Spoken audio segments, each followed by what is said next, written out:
નમસ્તે, કેમ છો આપ સૌ? સ્વાગત છે ફરી પાછું આપણી ચેનલ શિક્ષા કી દુનિયામાં. તો આજે હું એક વિડીયો લઈને આવી છું તમારી સમક્ષ ઘણા દિવસ પછી. તો આ વિડીયો છે આજે અમારા અબડાસા તાલુકામાં જે તાલુકા કક્ષાની બીઆરસી ભવન ખાતે જે બાળ વાર્તા સ્પર્ધા ધોરણ બાલવાટિકાથી લઈ અને ધોરણ 8 સુધીના બાળકો માટેની હતી. તો એના અંતર્ગત જે સ્પર્ધા યોજાણી તેના અંતર્ગત આ વિડીયો છે. તમે એ વિડીયોમાં જોઈ શકો છો કે અમારા અબડાસા તાલુકાના બીઆરસી સાહેબ શ્રી લગદીરસિંહ સાહેબ છે એ વાર્તાને જે સ્પર્ધા છે એને અંતર્ગત છે બાળકોને સંબોધી રહ્યા છે અને એનું જે કેવી રીતે યોજવાની છે સ્પર્ધા, એના શું નિયમો છે અને બીજું કે આ સ્પર્ધા બાળકો માટે શા માટે જરૂરી છે. તો એના માટે છે ગીજુભાઈ બધેકાની જે જન્મજયંતિ ઉજવાય છે ને એ અનુસાર વાર્તાનું જે બાળ વાર્તા સ્પર્ધાનું આયોજન કરવામાં આવ્યું હતું.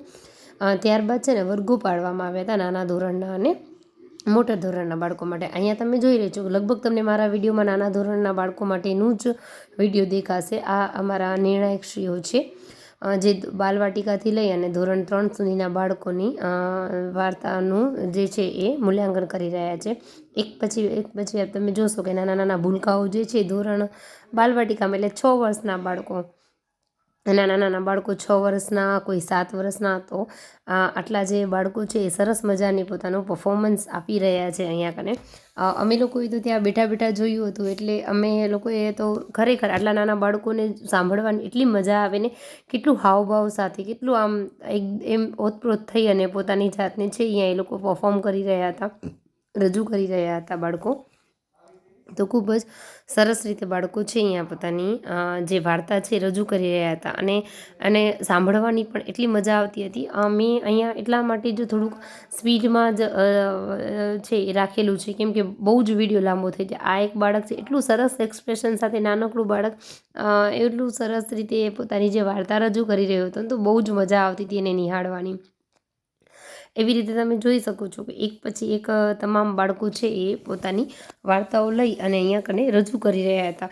ખરેખર નંબર આવો કે ન આવો એ મહત્ત્વનું નથી, પણ તમે આટલા અજાણ્યા લોકોની સામે, આ બાળકો માટે તો તમામ લોકો અહીંયા અજાણ્યા હતા. લગભગ આ તમામ બાળકોની જે છે એ ફર્સ્ટ વારની એટલે કે ફર્સ્ટ ટાઈમ આ લોકો જે બાળકો છે એ પોતાની પરફોર્મન્સ આપી રહ્યા હશે અને એ પણ કેટલા જેને કહેવાય ને કે કોન્ફિડન્સ સાથે. કોઈક બાળકો છે એ નર્વસ પણ થઈ ગયા હતા, પરંતુ એમણે પોતાની જાતને ત્યારે સંભાળી પણ લીધી હતી. એ પણ એમાં શીખવા જેવું છે. જનરલી એવું હોય કે બાળકો છે એ શિક્ષક પાસે શીખતા હોય, પણ નહીં, શિક્ષકો છે એ જેટલું શીખવે છે ને એનાથી ઘણું વધારે બાળકો પાસેથી શીખે છે. આ મારો પર્સનલ એક્સપિરિયન્સ છે. તો અમે પણ આ બાળકો પાસેથી ઘણું બધું એવું શીખી રહ્યા હતા અને જે એમના જે અલગ અલગ સ્કૂલોમાંથી બાળકો આવે તો એમાંથી એવું શું શીખવા જેવું છે કે આપણે આપણા વર્ગના અથવા તો આપણી સ્કૂલના બાળકોને છે એ આપણે થોડુંક એનામાંથી થોડુંક એ પ્રેરણા લે અને શીખી શકે.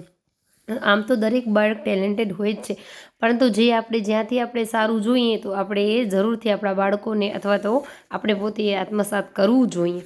તો અહીંયા એક પછી એક જે બાળકો છે એ તમે જોઈ શકો છો કે આ જે બાળકી છે એ મારા સ્કૂલની બાળકી છે, એ બાલવાટિકામાં છે અને એ પણ બહુ જ સારી રીતે એનું જે પહેલું પરફોર્મન્સ હતું એ પ્રમાણે બહુ જ સારી રીતે છે એ પોતાને અહીંયા વ્યક્ત કરી રહી છે. તો મને બહુ જ ખુશી થઈ રહી હતી કે આ બાળકીએ બહુ જ ઓછા સમયમાં કેટલા કોન્ફિડન્સ સાથે એ અહીંયા બોલી રહી હતી, થોડું ડરી રહી હતી, પરંતુ એને જેટલું પણ યાદ કર્યું હતું અને એના જે શબ્દો હતા એ પ્રમાણે એ પોતે યાદ કરીને અહીંયા બોલી રહી છે. તો એ જોવાની પણ ખૂબ મજા આવી રહી હતી. એવી જ રીતે આ બાળકી પણ જે એટલા હસતા ચહેરા સાથે પોતાની વાર્તા રજૂ કરી રહી હતી. અહીંયા નિર્ણાયકશ્રીઓ છે ત્યારબાદ એક એક બાળકોને બોલાવી અને બસ હવે લગભગ બહુ જ ઓછા જ બાળકો હશે કેમ કે લગભગ બધા બાળકો છે એમાં સ્પર્ધામાં જેટલા પણ બાળકોએ ભાગ લીધો લગભગ એ લોકો બધા પોતાની વાર્તા રજૂ કરી ચૂક્યા હતા. હવે આપણે ધીમે ધીમે છે એ એન્ડ તરફ અહીંયા જે પ્રોગ્રામ છે અમારો જઈ રહ્યો છે. તો અહીંયા પણ આ જે બાળકી છે એ પણ ખૂબ જ સારા એક્સપ્રેશન સાથે છે પોતાની વાર્તા રજૂ કરી રહી છે.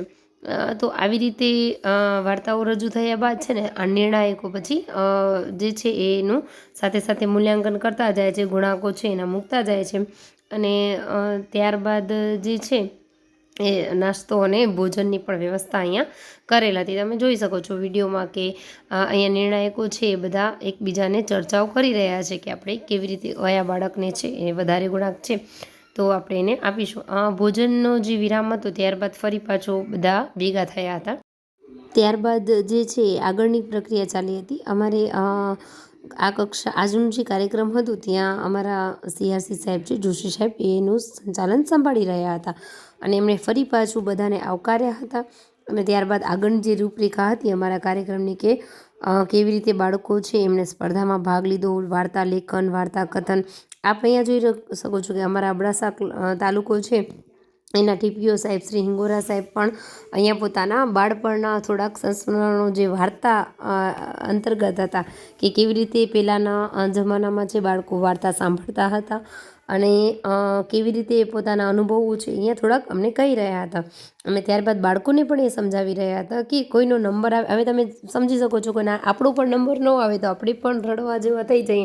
તો અહીંયા ઘણા એવા બાળકો પણ હતા કે જેમનો નંબર ન આવતા એ થોડાક નર્વસ થઈ ગયા હતા, થોડાક રડતા પણ હતા. તો સાહેબ એ જ સમજાવી રહ્યા હતા કે તમારું જે કોઈ પણ કોમ્પિટિશન હોય એમાં ભાગ લેવું મહત્ત્વનું છે.